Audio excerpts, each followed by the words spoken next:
群里7个人，陆川父母、姐姐、姐夫，还有他离婚3年的前妻沈莹，唯独没有我。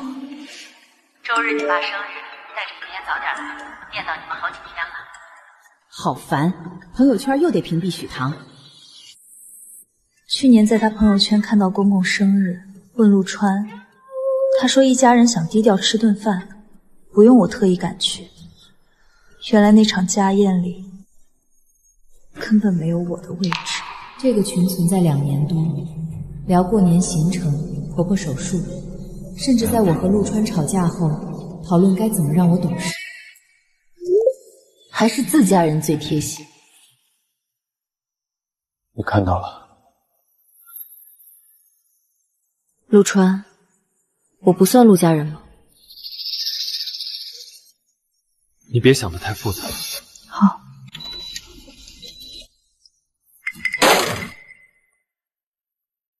许唐，就因为一个群，那不只是一个群。那个群方便聊乐乐的事儿。沈岩是乐乐妈妈，她在里面有什么问题？乐乐有后妈心情不好，沈岩在新婚之夜叫走我丈夫，乐乐离不开父亲，我每个月得腾出1天的亲子时光。现在连他们有个专属家族群我都不能进。陆家的群为什么我不能在？你跟我姐合不来，我妈说话又直，拉你进去3天2头闹不愉快，有意思。所以结婚第3天，你们就建了这个群。时间太久，我记不清了。记得沈岩不吃香菜，记得乐乐周3钢琴课，记得按摩仪选深灰色，唯独记不清为什么结婚第3天建群。所以我不算陆家人。没你说的那么严重。你现在正在气头上，反映这些没有意义。等你冷静了，我们再谈。对了，酱油下单了吗？那一瞬间，我竟然还在等他解释挽留，问我是什么时候想离婚的。可他更关心的是酱油。没有。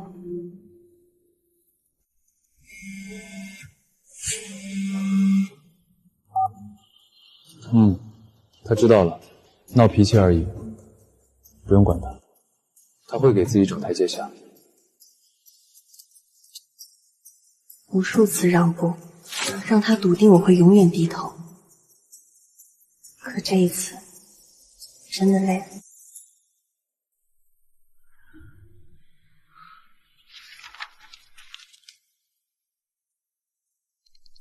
帮我查一下夫妻共同账户近2年的大额支出。你确定要查陆川？确定。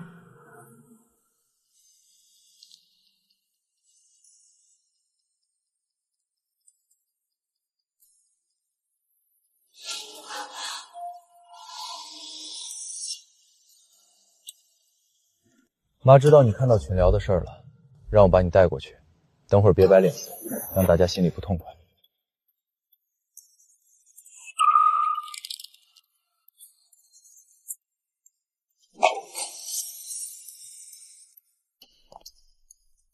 干嘛非叫那个女人来呀？每次有她都玩不尽兴。上次也是，一家人在外面旅游好好的，打电话来说什么被台风困住了，让陆川回去。有妍妍在，谁理他啊？他都没有一点自知之明吗？他也是害怕嘛。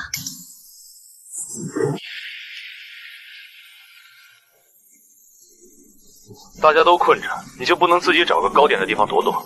明知道我在国外赶不过来，还拿这种小事跑。当时我以为是员工在说话，原来是他们一家人在嘲笑我不自量力。不是你想的那样。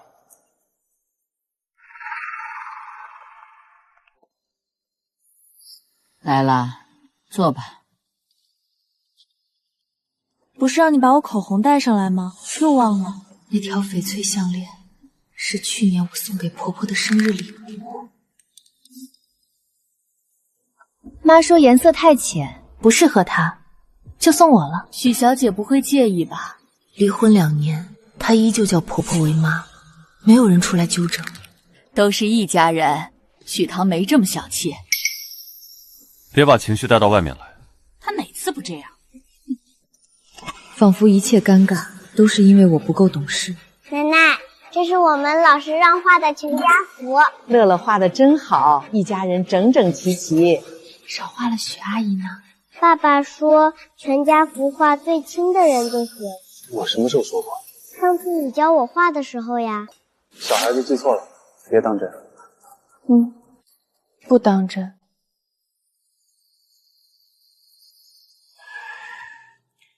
今天委屈你了。本来想晚上给你。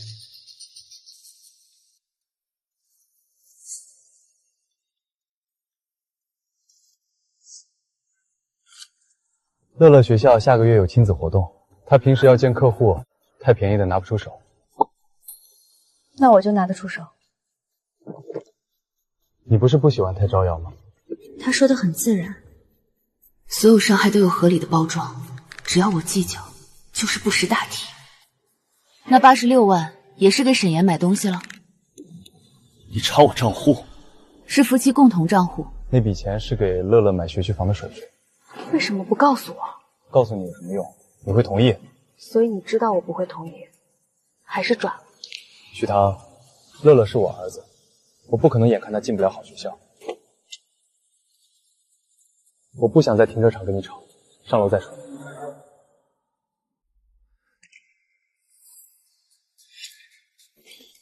首付的事儿，我本来打算过段时间告诉你。房子写谁的名字？沈岩。为什么不写乐乐？他还未成年，手续麻烦。房屋登记信息里没有乐乐，贷款人也是沈岩。更巧的是，那套房距离他公司步行10分钟，离乐乐的学校却有8公里。你还查了什么？这些还不够吗？许棠，你找人调查我和沈岩？我只是在查我的钱去了哪里。那86万，有60万是我母亲老房子拆迁后留给我的。2年前他公司断流借用，后来补进共同账户，我便没再追问。现在，他拿着这笔我妈留下的钱，给他前妻没了。房子只是暂时写他名下，等乐乐成年后过户。你别把人想的那么龌龊。转账备注是什么？银行流水上的备注只有4个字：赠与沈。不是借款，不是代持，也不是给孩子的教育支出。许棠，你没有孩子，父母会为孩子做到什么程度？我不是没有过孩子。半年前，我怀孕7周，那天陆川正在外地出差，我想等他回来，当面告诉他。胚胎停育，需要尽快处理。乐乐急性阑尾炎，他情绪崩溃，我暂时回不来，你懂事一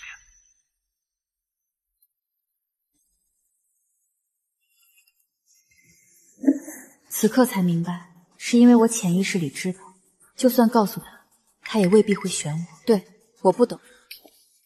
你知道我不是那个意思。86万，1周内转回来。不可能。乐乐下半年就要转学，这套房必须留着。那60万是我母亲留给我的，我以后补给你。什么时候？公司下轮融资到账。3年前你也是这么说。许棠，你非要在这个时候跟我算账吗？沈岩带了乐乐7年，我这个做父亲的缺席了7年。现在我有能力补偿他们，你为什么不能体谅？如果你连这点小事都要计较，那我会考量这段婚姻是否有走下去的必要。又是这样，每次我因为沈岩跟他产生争执，他都冷静地站在情绪屏障外。那就离婚。许棠，差不多行了，戒指自己收好，省得到时候又来找我要。徐总，好久没来了。3年前，这家公司最困难的时候，是我辞掉工作加入。我负责产品和供应链。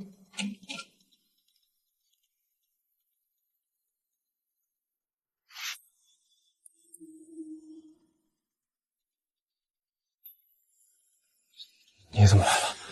许小姐别误会，陆川说你退出项目很久了，这份方案放着也是浪费，我才拿来参考。这是我做了8个月的方案，框架是你的，但数据和落地都是沈岩重新做的，所以署名可以删掉。你已经不是公司员工了，署你的名字不合规，生活、工作别混在一起。好，那就按工作谈。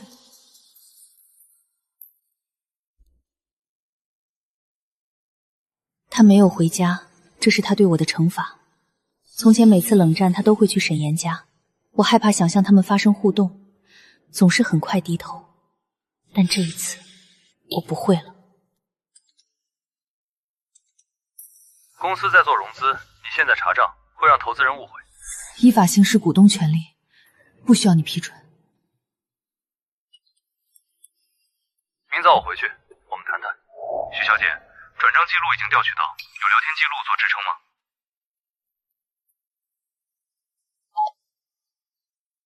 结婚纪念日不对，陆川生日不对，和沈岩的结婚日期。退休金到了，想买什么就买，不要省钱。记得吃叶酸。孕吐好难受。你到底什么时候离婚？当时不是逼妍妍回国才跟许唐结的婚吗？他适合过日子，也愿意帮公司。妍妍那边我不会亏待。那就好，妻子可以换，乐乐妈妈永远是家里人。原来以为的婚姻起点，在陆家人眼里只是一场利益安排。那这段始于合适的婚姻，我不要了。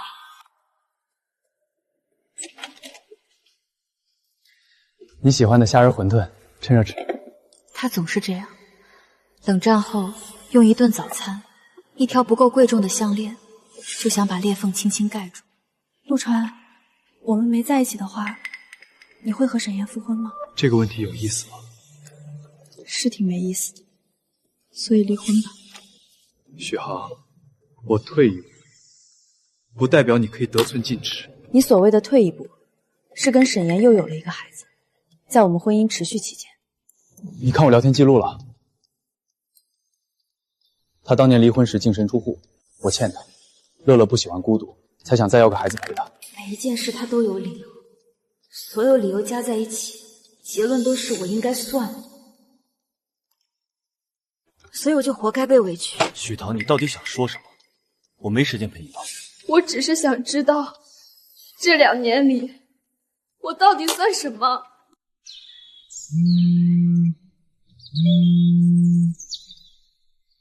妍妍晕倒了，人在医院，你快过来，医生说要家属签字。离婚的事等我回来再说。如果我让你别去呢？这是最后一次，我明知道答案，却还是看着他，等了那一秒。许棠，别在这种时候无理取闹。他有父母，有姐姐，还有你妈。他只有我最清楚病史，你是我妻子，没必要跟他争这些。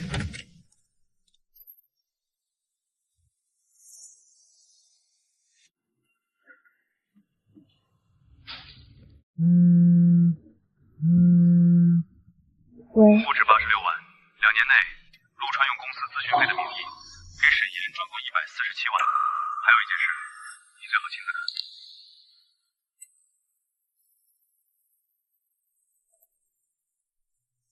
离婚协议改成起诉材料吧。不再等他签了。不等了。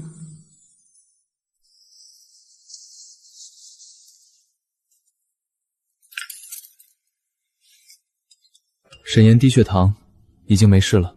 我今晚回去跟你谈。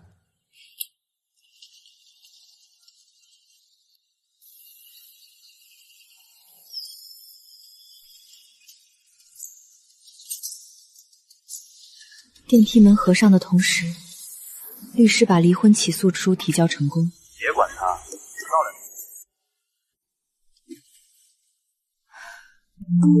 你去哪儿了？接电话。你把菜谱拿走是什么意思？鱼要少糖，汤不放胡椒，面条煮7分钟。记得这些，却记不得你姐姐说朋友圈要屏蔽我。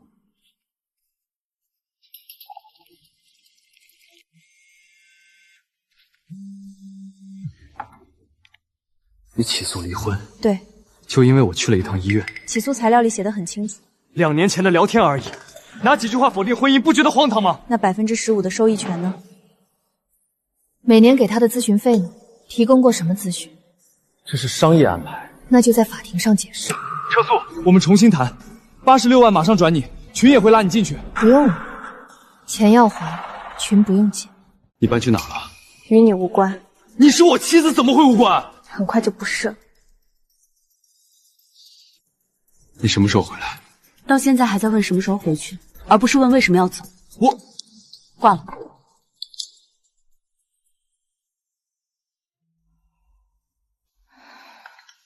他刚打电话问法院地址，说要亲自来取材料。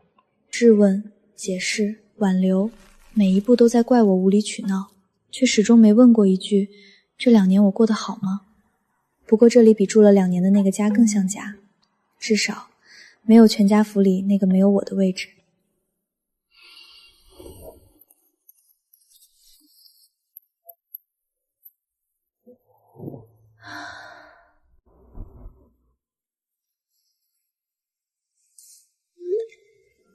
起诉书宋达确认了，他签收了。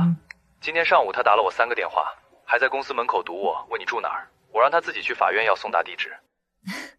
你这张嘴比我适合当律师。他那种人想找一个人总有办法。你出入注意一点，快递外卖留我的名字。知道。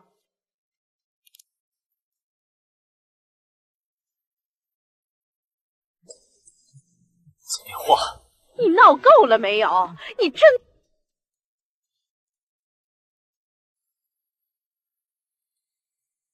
哎，8栋3单元的叶总，上午有个先生来过，问你的住户信息，说是家属。以后那人再来，就说我不在家。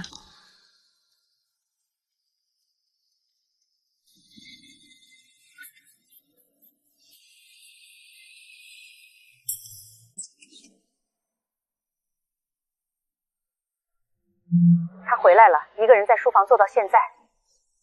他把那张离婚协议放在桌上，看了很久。他看了很久，然后呢？他把协议放回抽屉了。你到底想怎么样？他都这样了，那他就还没想明白。你让他想清楚再说。他记得买虾仁馄饨，记得我胃不好，记得我的口味备注写满了那本菜谱。可他从来记不得，结婚第3天，他和全家人建了一个没有我的群。出事了，陆氏那边投资方的财务尽调发现近3年多笔关联交易没有披露，要求召开临时股东会，融资暂缓了。尽调？投资方不是吃素的，他们律师今早联系我，说你是股东，这些关联交易涉及你的权益，希望你能出席股东会。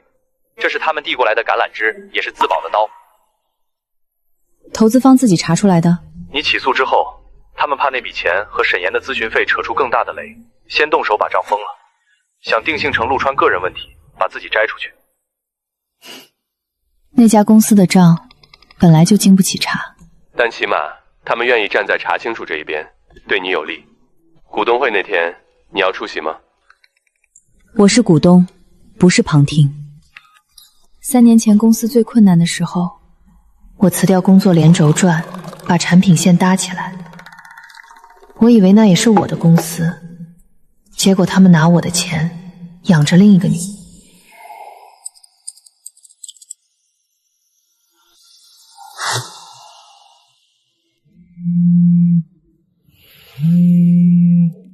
许小姐，我们能谈谈吗？谈什么？谈虚假咨询费？谈没有员工的皮包公司？还是谈你脖子上的翡翠项链？现在想谈，晚了。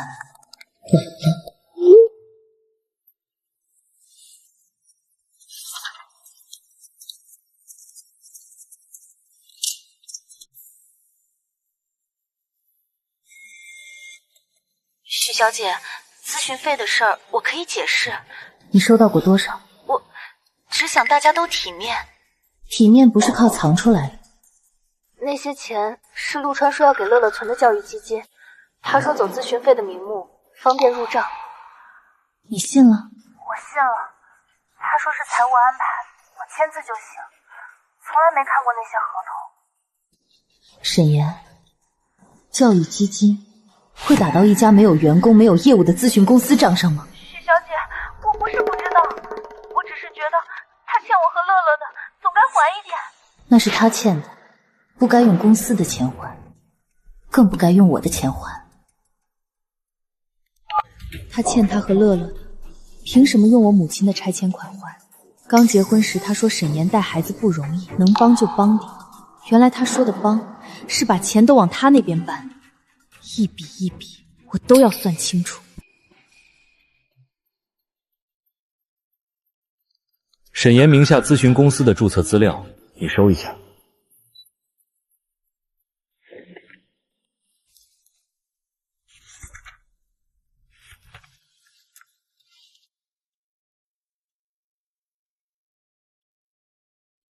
他欠我的不是一个交代，是2年里每一件所谓的小事。那个没有我的群，没有我的家宴，还有那个他缺席的手术。你真要当着所有股东的面放这些？他们拿公司的钱养前妻的时候没问过我，放就放权。投资方那边通好气了，明天他们先开口，把融资暂缓摆上台面，你排在沈岩表态之后发言。沈岩会来？他是品牌总监，又是收款方，投资方点名要他列席。听说陆川让他明天别来，他没答应。另外，这是沈岩咨询公司的银行流水，去年12月一笔钱从公司转给他，第2天又转给了一家装修公司。那阵子正好是陆川说房子要重新装的时候。你不问，那装修公司是谁的？不用问，只要账面上能串起来就够了。明天一起带上。许棠，你比2年前狠多了。不是我狠，是他们逼的。明天散会后，投资方可能会单独找你，别急着答应任何条件。我知道，我不会在陆氏的地盘上做任何决定。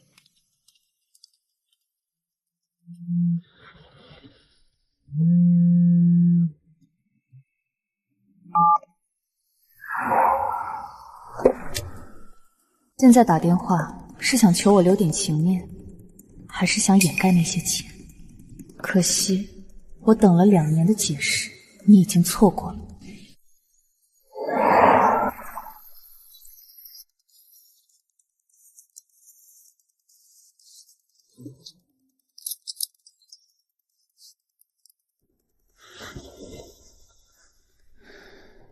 各位股东，经财务尽调，我们发现公司近3年存在多笔关联交易，未按规定披露。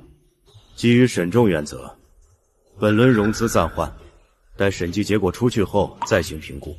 徐棠，你一定要在这个时候毁掉公司？是你挪用公司资金的时候，没有考虑公司会不会。那些咨询费我可以退，许小姐，你别因为私人感情影响这么多人。退多少？我实际收到的部分147万，还是其中20万。够了！沈岩名下的咨询公司，注册地址是他家的储物间。公司没有员工，没有业务，却连续2年从陆氏收款。仅去年1年，这家公司就从陆氏收到47万，而同期，陆氏给供应商的货款平均账期是45天。那些钱我没怎么花，都存着给乐乐。囤着给乐乐，那这笔从沈岩公司转出去打给装修公司的钱，也是给乐乐准备的。那咨询费的事儿，审计会查到底吗？账已经封了，审计组今天进场，该查的一样都不会漏。陆总，这不是假事。徐棠，你以前不会这么做。以前我以为这是我们的公司，现在也是。不。是你们一家人的。徐女士，麻烦留步。关于您手里那项核心专利，我们想单独谈谈。专利，竟然登记在他个人名下的核心专利扣下了。徐女士，关于您的核心专利，公司目前只有使用权，所有权在您个人名下。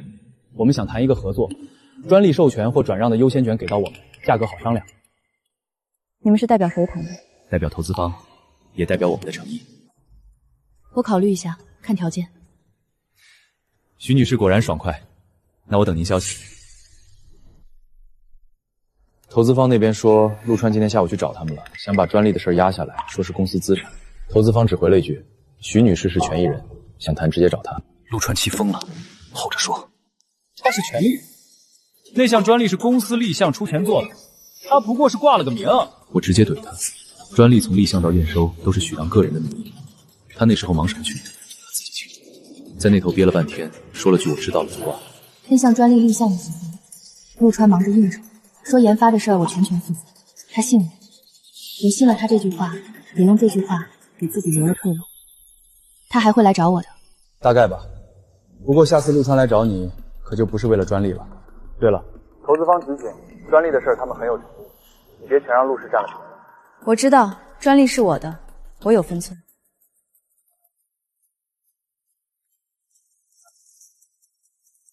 可以像那天陆川说，研发的事你全权负责。他大概没想过，有一天我会用这张纸掐住他的命。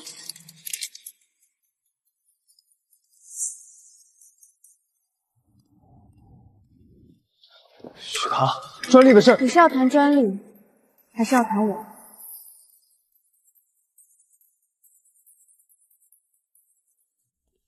手机屏幕亮了又灭，他大概打了好几次字又删掉，始终没发出一条消息。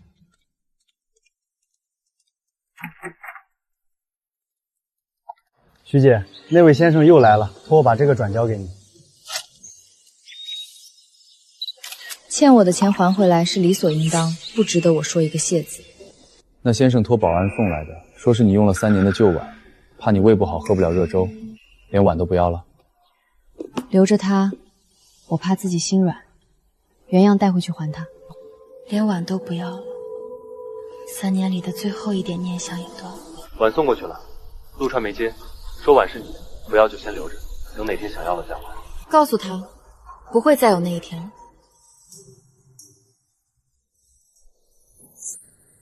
这里面是家庭群全部的聊天记录，我都打印出来了。还有，我退群了。我已经跟他们说清楚了，你是我妻子，他们必须尊重你。迟了。材料你留着，退没退群都在里面，想看就看，不想看扔了也行。你不拿走？拿走了，我也留不住。徐唐，我欠你不只是钱。我当时刚离婚，公司也在低谷。我承认自己不想再谈感情，但和你在一起以后，我变了。什么时候变的？在发现我真的会走之后。我知道现在说什么都像借口，但我没想过离婚。那你为什么不签协议？我不想失去你。这句话我等了2年，可现在听到，心里竟没有半点波澜。你不想失去的，究竟是我，还是一个合格妻子的位置？你落在家里了。我特意留下的。鱼少糖，汤不放胡椒，面条煮7分钟。属于你的口味我已经留在那儿了，这不再是我的东西了。那不是我们的东西吗？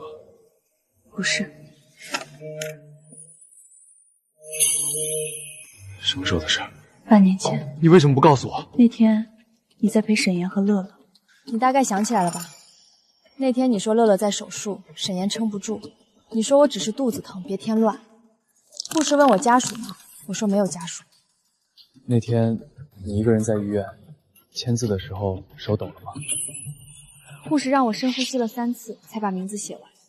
写完我就想等陆川回来我要告诉他。后来你回来了，我却不想说，因为我不知道说了能怎么样，反正你连问都不会问。那个孩子，我们当时没有当时，现在知道了又能怎么样？他能回来吗？徐唐，我知道现在说什么都没用，但这件事儿是我欠你的，这辈子我都还不上。回去吧。徐唐，那个孩子，我们当时没有当时，你当时在陪沈岩和乐乐，现在知道了又能怎么样？他能回来吗？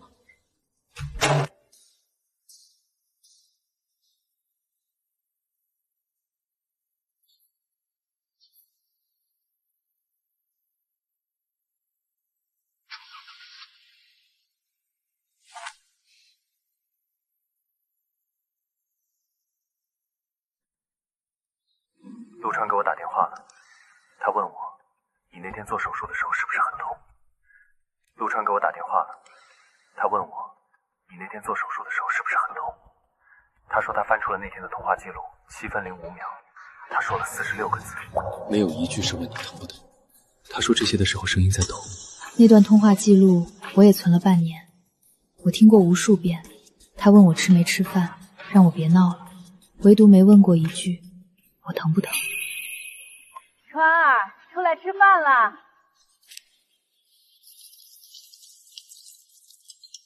许棠，检查单上的日期，我记得那晚我在哪儿？对不起。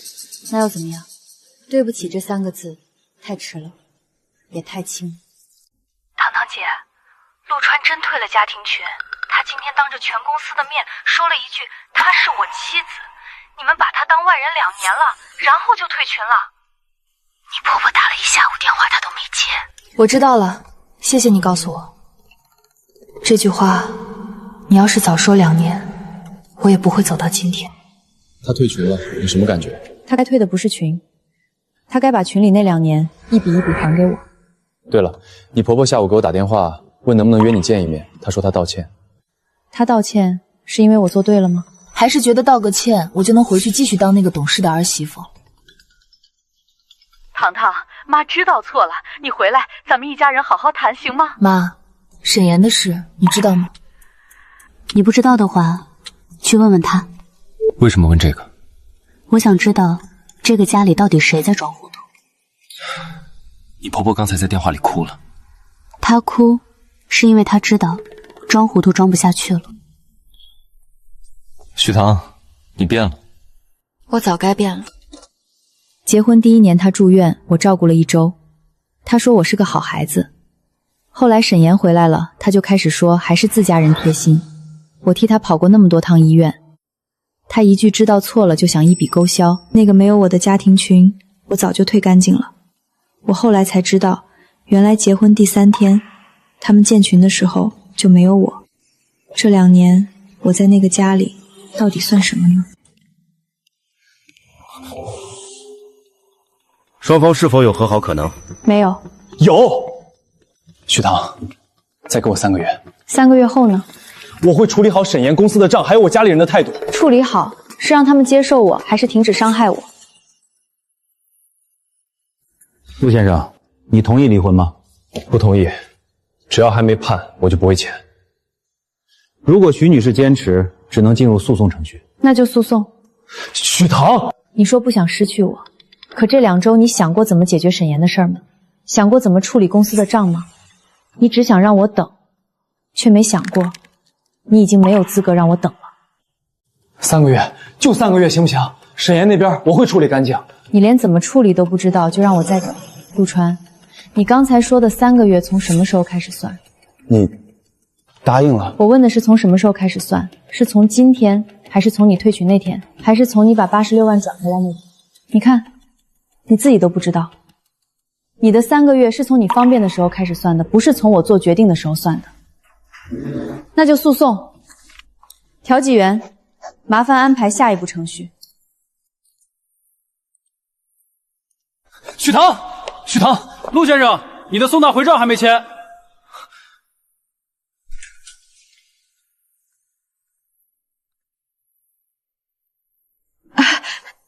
糖糖，夫妻哪有隔夜仇？家里的事儿我们都知道错了。我们已经不是能叫妈的关系了。这是妈给你买的金镯子，家庭群已经改名了，我现在就拉你。这镯子多少钱？你问这个做什么？我想知道我值多少钱。我们都低头了，你还想怎么样？妈，别说了。我说错了吗？为了他，你退出家里群，融资也黄了，他现在还要分你的股份，哪有妻子这样逼丈夫的？你也是这么想的吗？不是。陆川，你刚才说你不想失去我，可你妈说我要分股份，你一个字都没反驳。你不想失去的，到底是许棠，还是许棠手里的20%？你跟他解释啊！你什么时候在乎过股份？啊，别说了。你倒是说呀！他一个外人，他不是外人。你这句话，要是在2年前说，我会很高兴。现在，我已经不需要了。许棠，陆总，电话。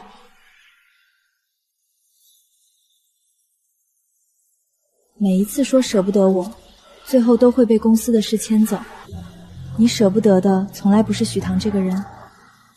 这2年所有见不得光的委屈，今天终于走到头了。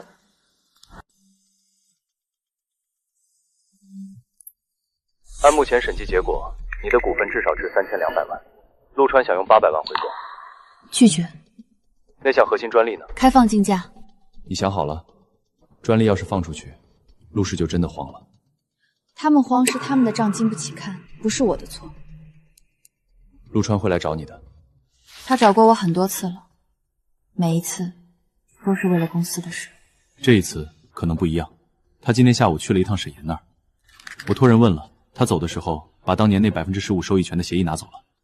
他拿那个做什么？不知道，但至少他这一次的动作跟公司没关系。拿那份协议是要撕毁，还是要还给沈岩？不管做什么，都已经太迟了。那份协议是我起诉材料里的一页，他拿不拿回去，都改变不了他已经提交到法院的事实。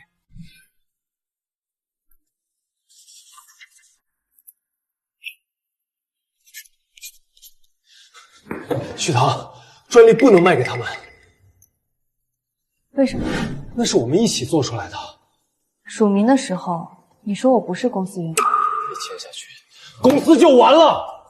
公司早就完了。从你把第一笔咨询费转给沈岩那天起，他就开始完了。我只是把这个过程提前了一点。许棠，你知道吗？当年这个专利立项，我熬了3个月。你那时候说研发的事我全权负责，你说你信了。所以从头到尾，我都是用我自己的名义注册的。我没想过有一天会用它来对付你。陆川，你现在求我，是因为舍不得我，还是舍不得公司？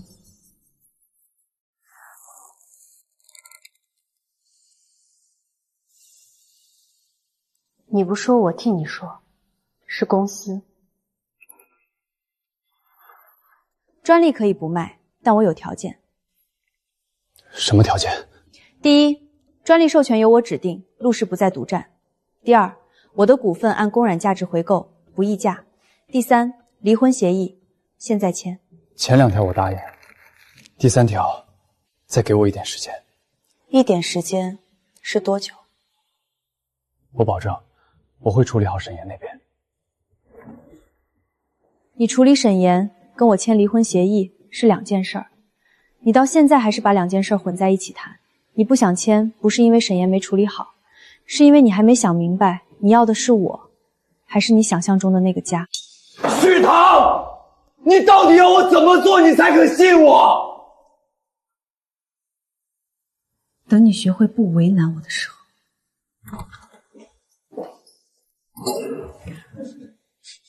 他要的从来不是时间，是让我再等一次，等他把沈岩处理干净，把家里摆平，把自己想明白。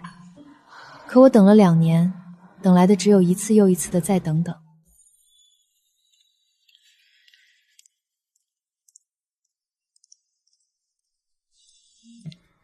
谈完了？谈完了，前2条他答应了，第3条没谈成。意料之中。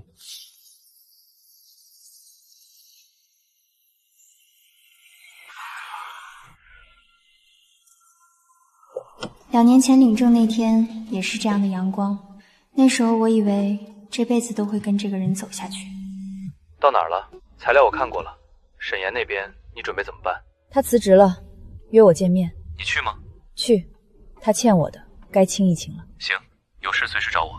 他答应前2条是真的想解决公司危机，不答应第3条也是真的舍不得丈夫的身份。可惜我已经不是那个等他回头的人了。专利没有卖给竞争对手，按我的条件，我指定了授权对象，剩下的交给了程野去谈。可我没想到，消息公布前接到了他的电话。许小姐，我辞职了，临走前想约你见一面。什么地方？公司楼下那家咖啡厅，你以前常去的那家。那套房我会卖掉，钱还给你，手续我会让中介尽快办，尾款一到账我就转给你。好，你是不是觉得我一直想和陆川复婚？不重要了。我没想过，离婚的时候他答应我，无论以后娶谁，陆家都会是我和乐乐的家。我只是接受了这个承诺，包括接受我的钱。我不知道首付里有你的婚前资产，陆川说那是他的分红。我知道说对不起没有用，但这些钻石项链、房屋合同都在这里，我会退。你留着他们的时候是为了什么？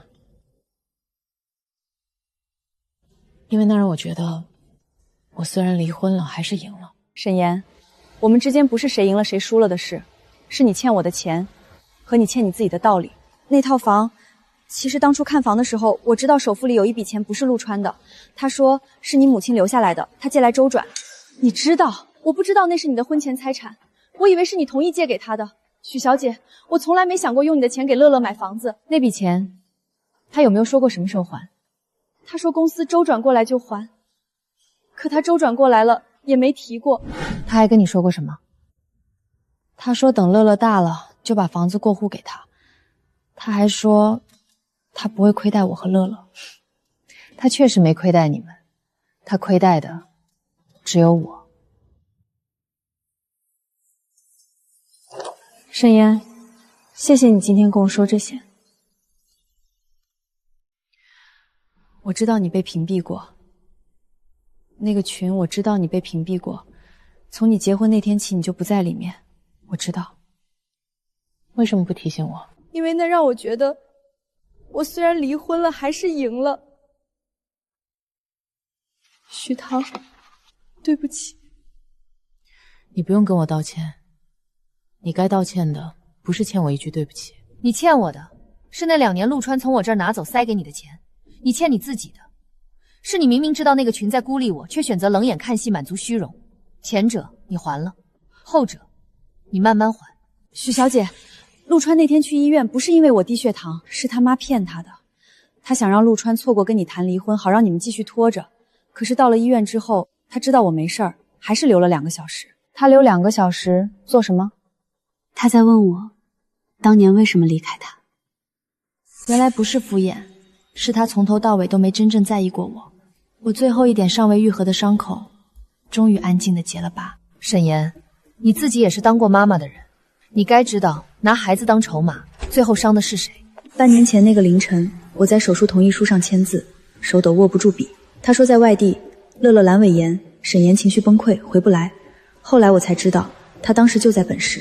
这样很好，从现在开始，我不会再等任何人回头。半年前签手术同意书时，我手抖得握不住笔。现在签这份协议，我稳稳当当。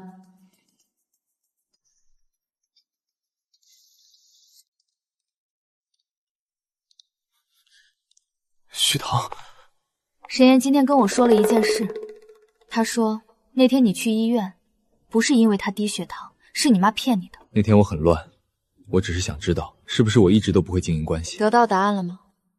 得到了。不是他离开的突然，是我一直认为所有人都该留在原地等我。那现在呢？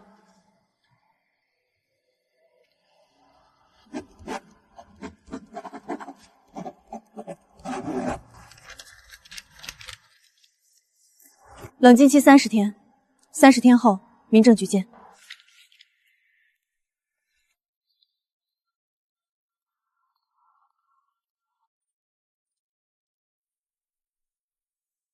他签了，他真的签了。那支笔的重量好像还留在我的指尖。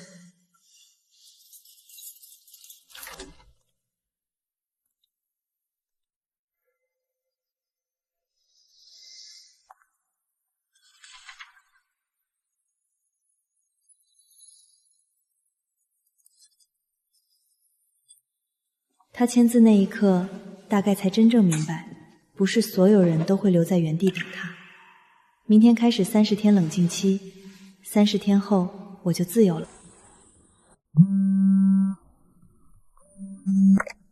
陆川姐姐的事，审计组查出来了。什么？他参与伪造咨询合同。沈岩那家公司的合同，有几份是他经手的，签字笔迹对得上。审系组今天约谈了他，他一开始不承认，后来证据摆到面前才松口。陆川那边暂时没受影响，但姐姐这关怕是过不去了。他承认了？承认了一部分，说自己是帮忙签的字，不知道是伪造的。这话审计组信不信就另说了。姐姐经手合同，婆婆在群里说许棠做这些是应该的，小姑在背后嚼舌根。那个家里每一个人都沾着一点脏，只是陆川站在最前面，挡住了所有人的视线。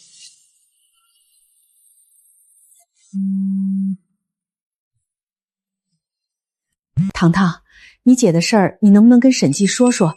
都是一家人，别让外人看笑话。妈，你让沈岩吃叶酸的时候，有没有想过我也可能怀孕？糖糖，你胡说什么？妈，你不是不知道，你只是从来没把我当成家里的人。你怎么不告诉他检查单的事儿？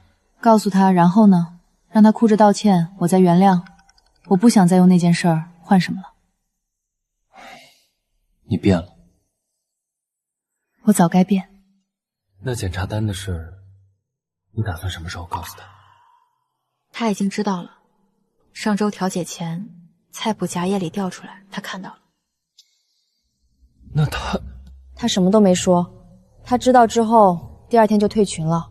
第3天来楼下等我，跟我道歉。可他已经知道了，也没有主动提过检查单的事。他怕提起来，我会更恨他。所以你现在也不提了？不提了。那件事不该用来做筹码，它不是交换感情的价码。对了，审计组那边说姐姐的事可能会牵连到婆婆，合同是姐姐经手的，但有一笔钱转去了婆婆的账户。婆婆也收了钱？数额不大，但查到了。你婆婆现在应该挺慌的，她以为退个群道个歉事情就过去了，没想到会查到她自己头上。都是一家人，别让外人看笑话。原来一家人3个字在她那里是这么用的。母亲临走前对我说，糖糖，日子是自己过出来的，不是等出来的。那时候我不懂，现在我懂了。她去世之后，我一直活在那句话的影子里，却从来没有真正站起来。里面是群聊的记录，我保留了这2年所有的聊天，你看看吧。为什么给我这个？因为你还蒙在鼓里，你以为你能看见的，其实你什么都看不见。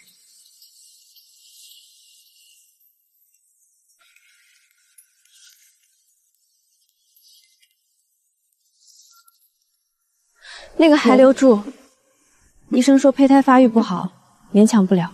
陆川知道孩子没了，不知道我没去保。他当时说你想要就要，我负责。我说不用，乐乐不能靠弟弟妹妹来证明他爸爱他。这些别让陆川知道了。为什么？有些真相说出来不是原谅谁，是给另一个人加一道枷锁。他已经在还债了，他要是知道你没去保，他会多背一笔良心债，没必要。许棠，我羡慕你。羡慕什么？羡慕你走的时候能干干净净的，我走的时候身上背着陆家的恩，背着乐乐的牵挂，背着我妈那句你永远是咱们家的人，我走不干净。有些秘密我替他守着，有些秘密他替我守着。这一场婚姻里，2个女人到头来把彼此的底牌都看光了。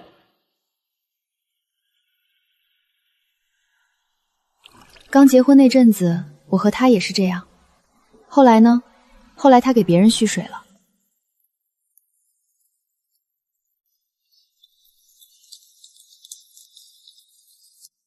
那盏灯是陆川等我的时候常靠着的那盏，现在灯还亮着，人不在了。沈岩说羡慕我走得干净，其实我不干净。我还有一个我没告诉任何人的秘密，只是我没有把它摊开，是因为我不想用那件事换什么。专利授权合同签署的消息公布了，陆氏的估值下调了30%，股东那边炸锅了，他们围在陆川办公室，让他给个说法。他怎么说？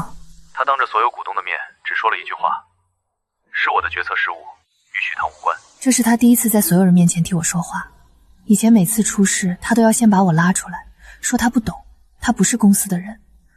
这一次，他把责任全揽到自己身上了，迟来的担当还是担当。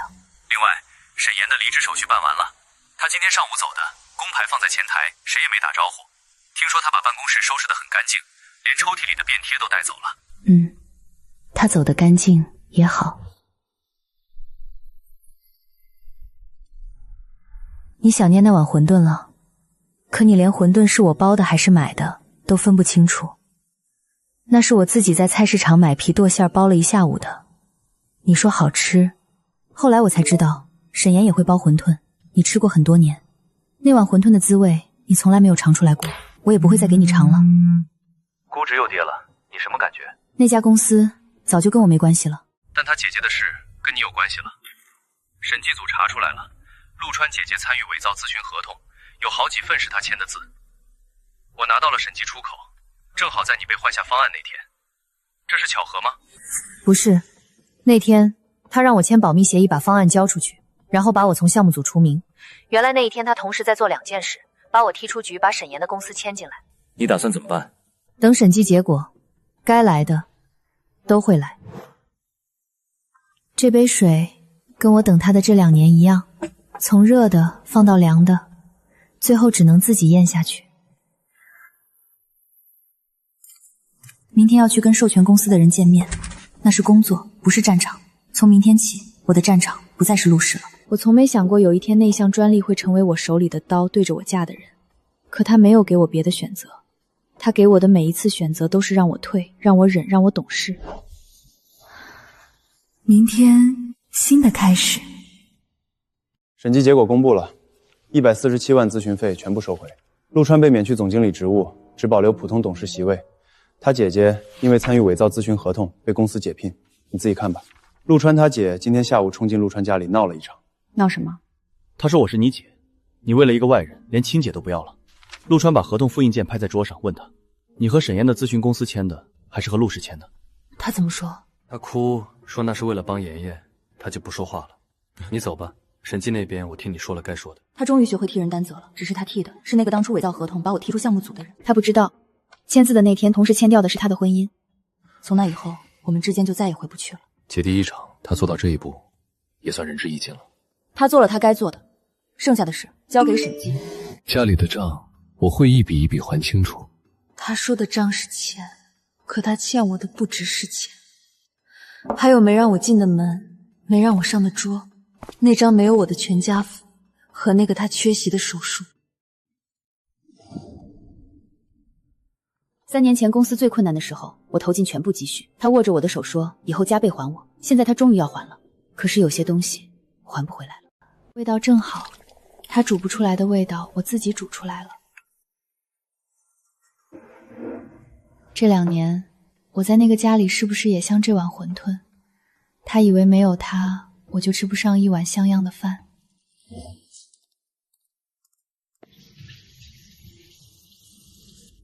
我也该像这盆绿萝一样重新活过来了。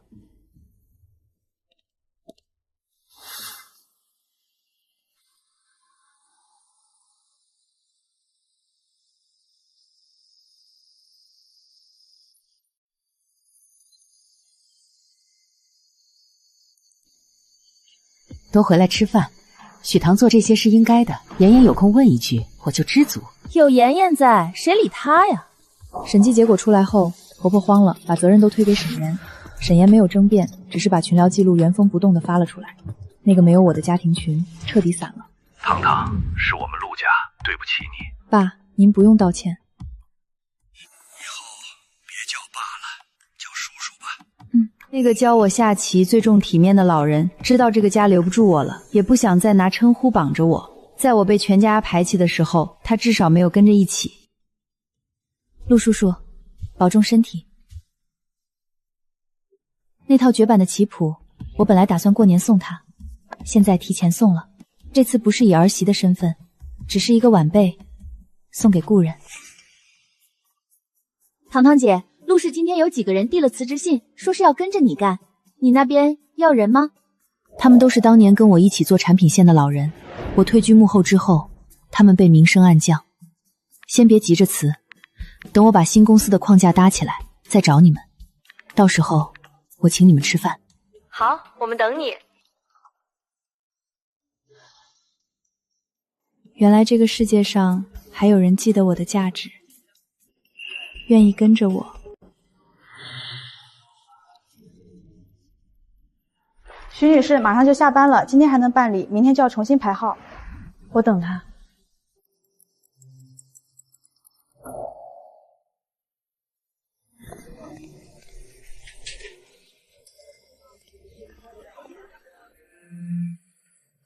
陆川失联了，公司也没去，人找不到了，你能不能找找他？我不知道他在哪里。他最听你的。他以前不听。那你要是找到他，让他给家里回个电话，妈急得不行了。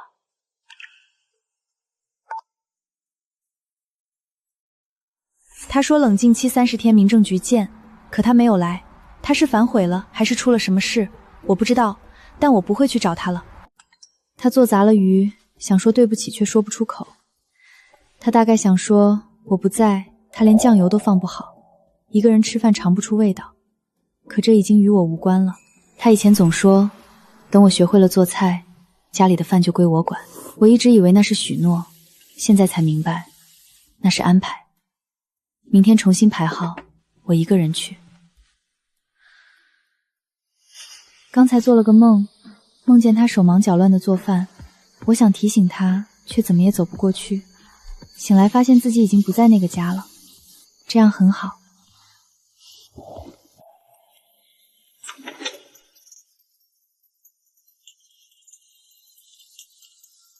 陆川今天上午去了民政局，重新提交了离婚申请。这一次他没有拖。陆川失联了1天，然后一个人去把手续办了。他大概是想明白了，欠我的不能再用等我来还。他去办，你去吗？他办了就行，我这边随时可以。领证那天也是这样好的天气，那时候我以为这辈子都会跟这个人走下去了，现在这段路走到头了。陆川把股权回购方案提高到了合理价格，卖吗？卖。舍得？公司是我做起来的，但不是只有这一家公司能证明我。20%的股份3000多万，这是我在陆氏8年的青春换来的。8年熬过数不清的夜，最后只换来一份回购协议、一本菜谱和一张检查单。从今天起，那8年就真的跟我没关系了。我在陆氏挣的钱够开10家公司，可我在婚姻里丢的东西，多少钱都买不回来。钱到账了，手续也齐了，你现在是千万身家的单身女士了，晚上请你吃饭。不了，明天还有事儿。什么事儿？离婚登记。行，那明天见。明天上午9点，我会准时到。好。从老公到陆川，我改了很多次，以前每一次改都还存着一点指望。这一次改完，我不会再改了。楠楠，妈妈希望你嫁给一个把你放在心尖上的人。领证那天我穿的也是这件浅蓝色衬衫，穿着它去领离婚证，也算有始有终。明天见最后一面，见完了就再也不见了。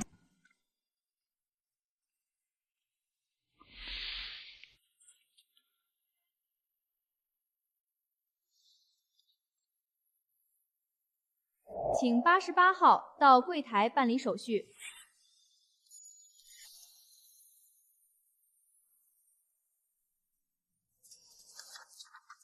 双方确认自愿离婚。是。是。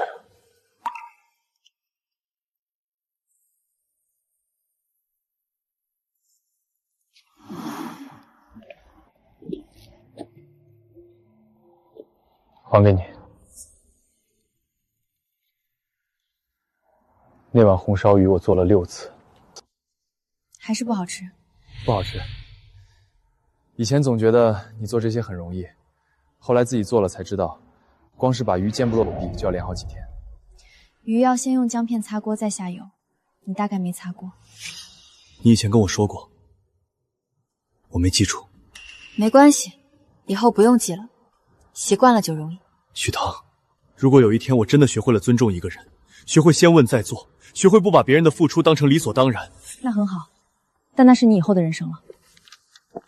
陆川，有件事儿我想跟你说清楚。检查单的事儿，我从来没想用它要挟你什么。那天调出来是个意外，你看到了也好，那是我欠我自己的一个交代，不是欠你的债。我知道，你从来没有那件事跟我提过任何要求。因为我没想要你的愧疚，我只想要回我的日子。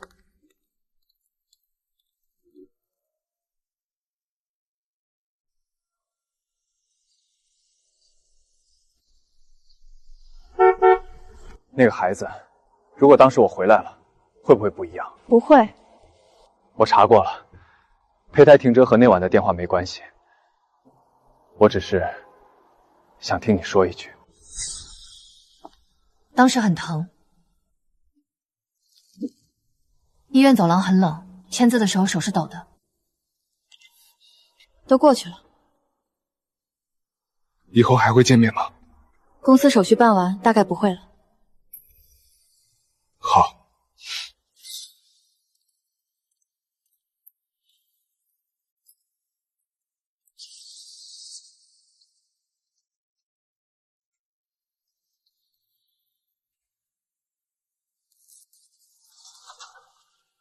妈，你大概一直在看着我吧，看着我受委屈，看着我一个人从民政局出来，你一定也会为我高兴的。我终于走出来了，把自己放在心尖上，这一次我要为自己活一次。程烨，我想开一家自己的公司，行，我帮你找地方。你不问我为什么？还用问吗？你这样的人天生就该自己开公司，在陆氏是屈才了。许棠，你现在想去哪？我送你。去江边吧，我很久没看江了。好。这半年我好像一直没有停下来过，一直在收拾，一直在签字，一直在告别。现在终于可以喘一口气了。程烨，谢谢你。谢我什么？谢谢你这半年一直在我身边，谢你没让我一个人扛。走吧，风大了，我送你回去，晚上请你吃饭。好。江面上的光依旧明亮。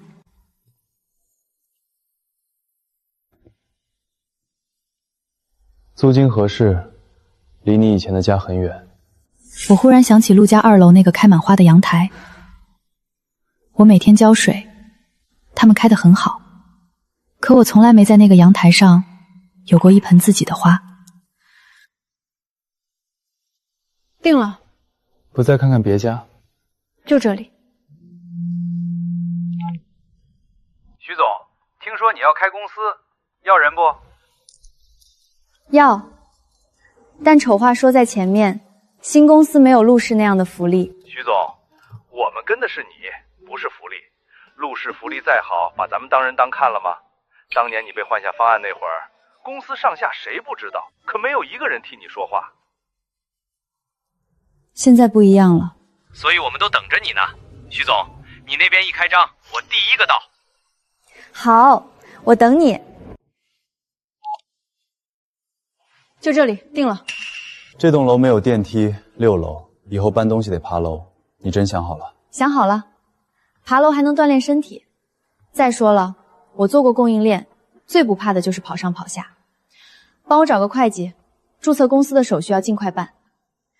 名字我想好了，叫什么？重新开张。重新开张？我以前叫许棠，是陆太太，现在我只叫许棠。徐总，欢迎重新开张。老板，新来的，以后常来买花啊。好，以后常来。对了，你以前在陆氏有一个阳台，这里没有阳台，但窗外有屋顶，有鸽子，有花店，也不错。是不错。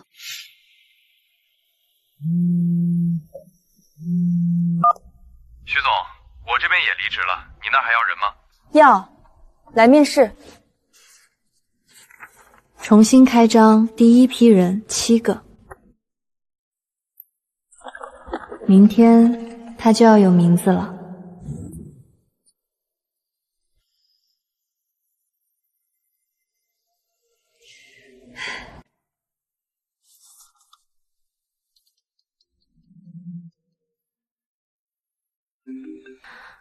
徐总，听说你开公司了，我们这边有个项目想介绍给你。你不怕得罪陆川？徐总，我们做投资的只看值不值得。你的专利现在3家公司排队，你的产品能力业内都知道。跟你合作是看你的本事，不是看谁的面子。好，那改天见面聊。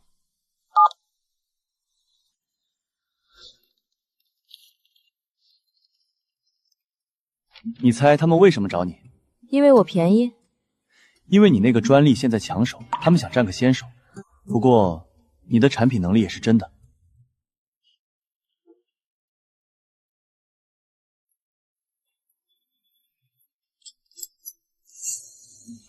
比不上陆氏那栋写字楼，但这每一平米都是我自己挣来的。徐总，你动作真快，不快不行，账上的钱每一天都要算着花，你们没资格慢。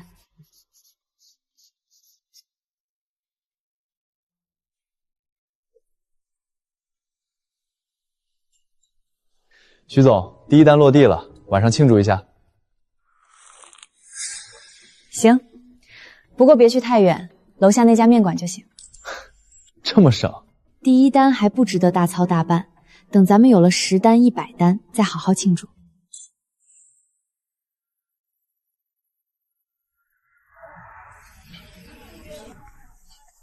徐总，这一单稳了。稳了。说真的，你从陆氏出来的时候，我挺担心的，怕你放不下，怕你回头。现在看你这架势，是我多虑了。放不下也得放下，日子还长，不能总回头看。而且我今天才知道，跟对的人一起吃饭，比跟错的人吃一辈子都香。那就以汤代酒，敬新公司，敬第一单，敬你。敬咱们。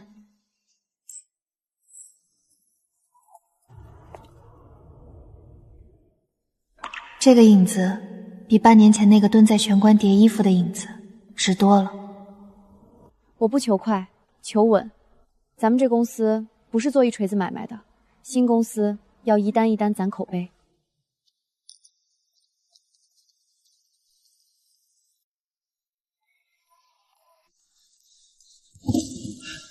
为什么不是花？花会谢，绿植便宜，而且能活很久。就像你这公司，不是开一天的热闹，是要长久的活下去。行，那我收下了。徐总，挂牌吧。2年前从陆氏出来，抱着纸箱，以为这辈子都不会再有自己的办公室了。现在我站在我自己公司的牌子下面。徐总，说2句。徐总，开业大吉，这是我早上现剪的向日葵。我没什么大道理，就是谢谢各位愿意跟着我从零开始。这间办公室不大，但每一寸都是我们自己的。以后的日子，大家一起过，一起挣，一起把这块牌子养起来。徐总，晚上吃什么？你定。徐总，这块牌子是你自己写的？想了很久，觉得3个字就够了。为什么叫重新开张？因为以前有一段日子过得不算好，现在重新开始，就当重新开张。那我也沾沾喜气，以后好好干。好，一起把这家公司做好。徐总，注册手续都齐了，营业执照也下来了，你过个目。以前我签过无数份文件，都是产品部负责人，现在这一份是我的。你好，我们找徐总。徐总，前台有3位，说是找您的。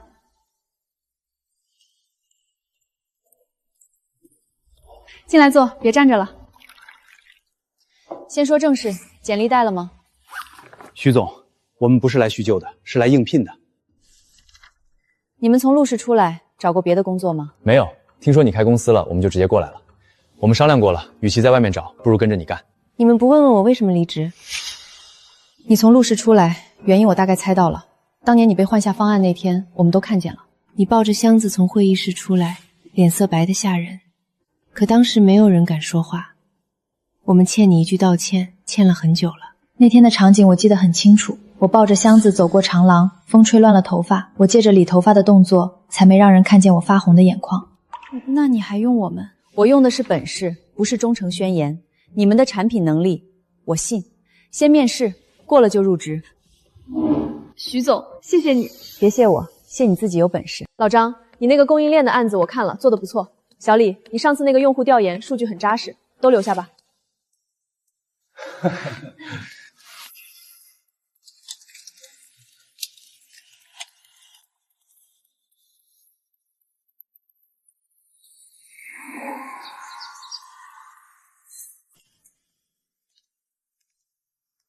你就不怕陆川再使绊子？怕，但该做的事儿不能因为怕就不做。周姐他们能来，说明你在陆氏这些年不是白干的。人心这东西，骗不了人。你好好干，我先走了。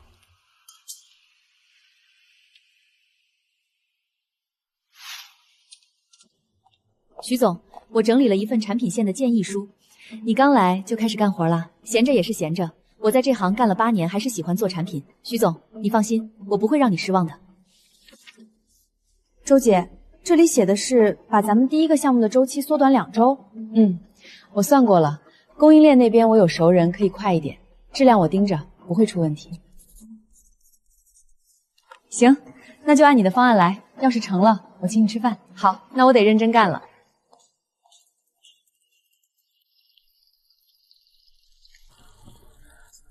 徐总，来买花。放前台的，选个耐放的。向日葵吧，耐放，花期长，看着也精神，放公司门口招财。你什么时候信这个了？以前不信，现在觉得讨个好彩头挺好的。送你们一个花瓶配向日葵刚好。徐总，你们公司是做什么的？产品设计。那这花放你们那儿，天天有人看着，心情好。以后要换花随时来，我给你们留着好的。现在这束花是我的，我自己买的，我自己看。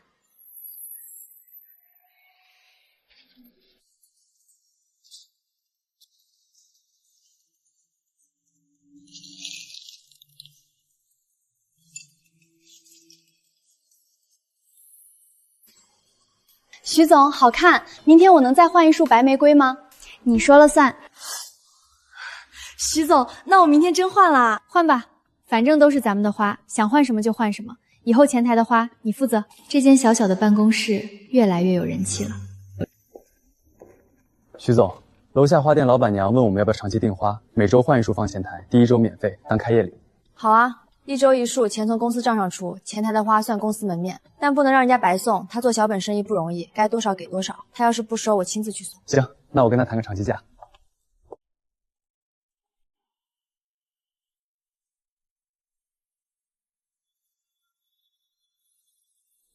这栋楼，这家花店，这间办公室，都是我的新生活。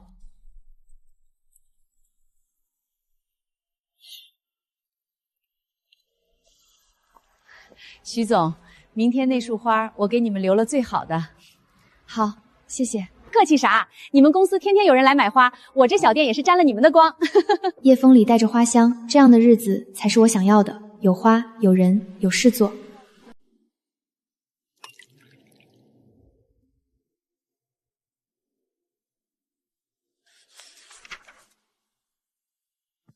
换就换吧，今天向日葵，明天白玫瑰，后天说不定还有别的。反正花是咱们的，想怎么换都行。明天前台会换上白玫瑰，绿萝的藤蔓还在长，公司的第1个月工资已经发完，日子就是这样一点一点过成了自己想要的样子。金额不对。对，就是跟我以前领的差太多了。比陆氏少多少？少1半。但我开心。比在陆氏少1半，但这里每1分钱都是我自己的。在陆氏领的那1半，有1半是我该拿的，还有1半是他们施舍给我的董事奖。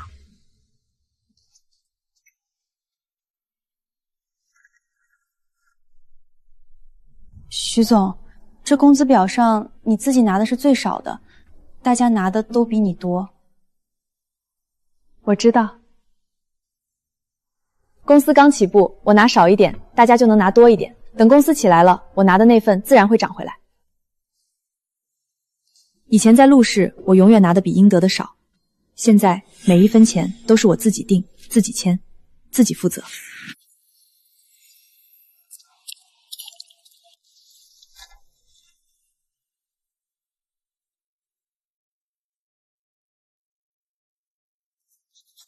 妈，我没嫁到，但我想明白了。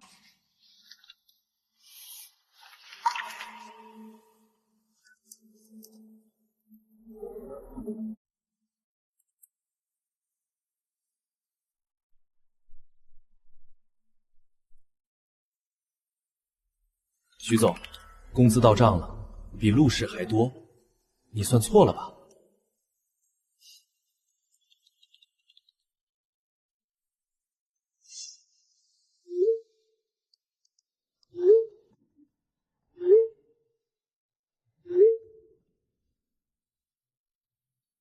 从今天起，我挣的每一分钱，过的每一天，都理直气壮。2年前，我也曾站在路灯下等一个人，后来没有人来，我也走了。现在这盏灯下站着的是我自己，不等人，不等谁来接，就我一个人站得笔直。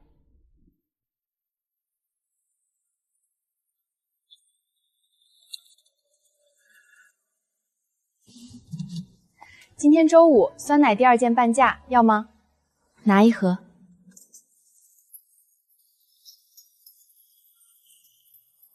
路还长，但灯亮着。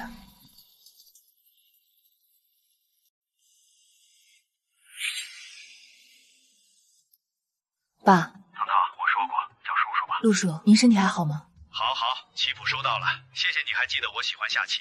您喜欢就好。品相很好，是当年的绝版，你费心了。家里最近安静了，你姐搬出去了，陆川话比以前少，整天待在书房里，你妈整天唉声叹气的。糖糖，最后问你一句，你真的不回来了？那个家从我走之后就空了，不是房子空，是人心空了。陆叔叔，我不是不回来，我是往前走了。也好，你往前走，我们就不拖你后腿了。以后要是想听人说话，就给我打个电话，我不说别的，就听听。好，您保重身体。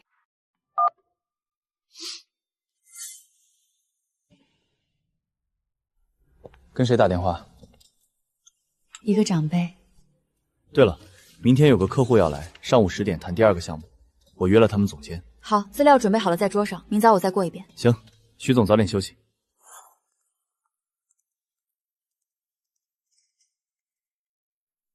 这个老人是陆家唯一让我觉得温暖的人，从今往后我会记得他，逢年过节问候一声。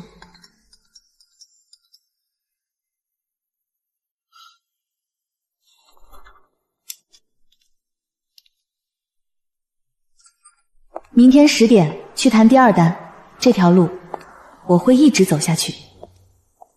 徐总，楼下门卫转交的，说是一个男的放下就走，没留名字，说是给你的。这是陆川的字迹，撇捺带锋，豆香很浓。我妈以前也酿过酱油，放在窗台上晒。后来她不在了，家里的酱油都是买来的。菜今晚分给大家，放冰箱怕坏了。我收下不是因为原谅，是我已经不在乎了，他送什么都只是菜。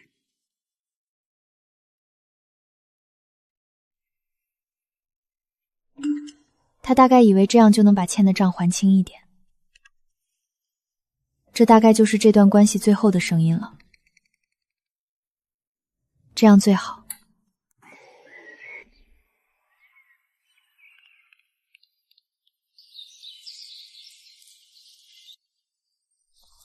哟，徐总，上班去啊？上班。路上慢点儿。你又在浇花啊？徐总早，今天睡不着，怕培训讲不好。你讲得好的，当年在陆氏你带我时，讲得比谁都清楚。你也记得，你教我的第1课，做产品先调研，别拍脑袋。我一直记得。3个月了，这家公司是我想象中的样子。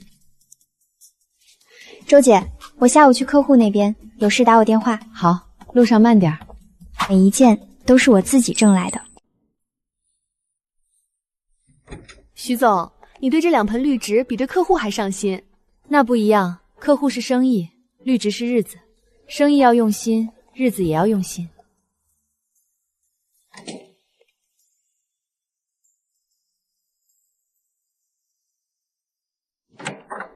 徐总，第1单的客户回话了，说方案没问题，尾款今天到。好，把进账记上，给大家订杯奶茶。徐总大气，我要羊腿干露。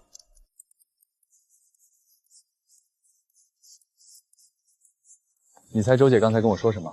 她说在陆氏干了8年，从来没人给她买过奶茶。我说那是她以前跟错了人。程野，这2盆绿植咱们要养久一点，像咱们公司一样。行，我记下了，养到它长满这间办公室。那得养好几年。怕什么？咱们有的是时间。徐总，奶茶到了，你这份我放你桌上。好，谢谢。对了，徐总，第2单那个项目，客户是不是催得紧？我看你早上一直看时间。下周3交付，时间紧，但质量不能松。你跟周姐盯紧点，有困难随时找我。得嘞。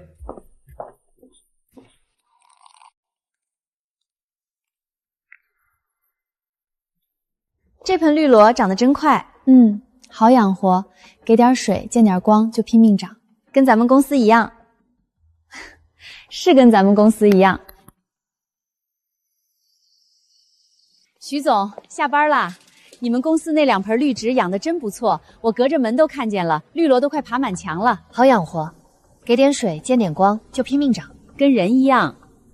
给口饭吃，给个盼头就拼命活。是跟人一样。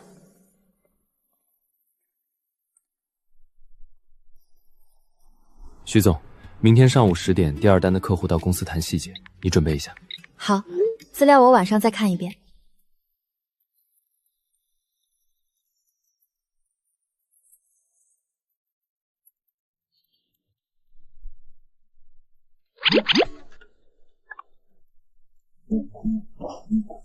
徐总，你点什么？帮我一起带。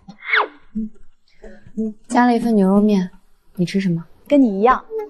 对了，徐总，你以前是不是常点别的地方的外卖？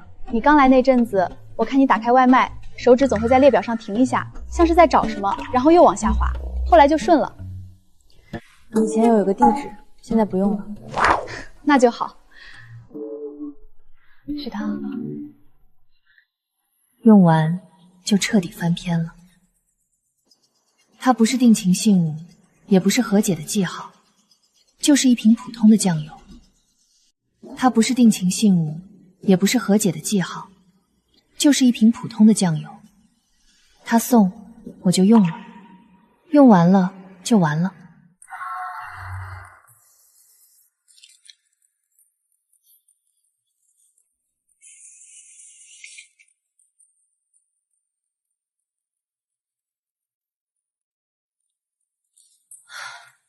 徐总，明天中午吃什么？我跟你们一起点。牛肉面，楼下那家，宽面重辣加卤蛋。行，那我尝尝。酱油是酱油，往事是往事，都不该占着心里的位置。妈，我现在过得很好，你不用担心我。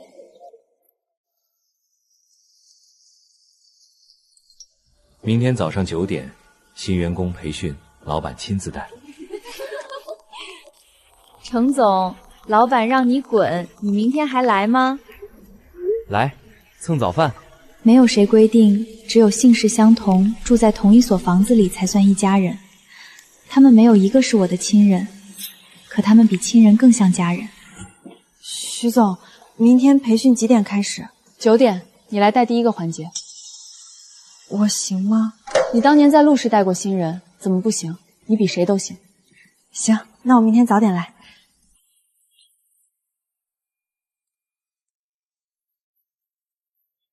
培训大纲我发群里了，大家明天先看一下，有意见随时提。徐总，培训完了晚上吃什么？火锅。火锅就火锅，正好公司也在住住。半年前那个晚上，我一个人看着相亲相爱一家人的群，里面热闹，却唯独没有我。现在我的群也热闹了，里面的人是我自己选的。徐总，明天培训老板亲自带，那你讲什么呀？讲产品，讲我们怎么把第1单做成口碑，怎么把第2单做得更好。那我们都去听。都来，一个都不许迟到。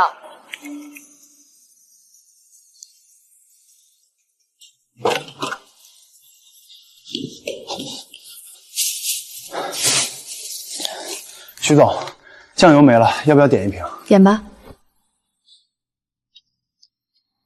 那2年，我点过无数次外卖送到那个家里，后来我删过，又加回来过，说不清为什么。删了。该删了，早就该删了。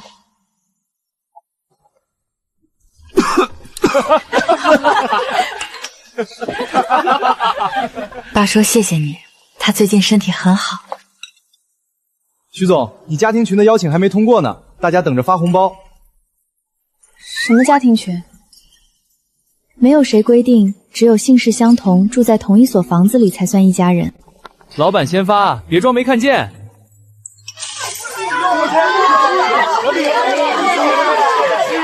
不多不少，正合我的口味。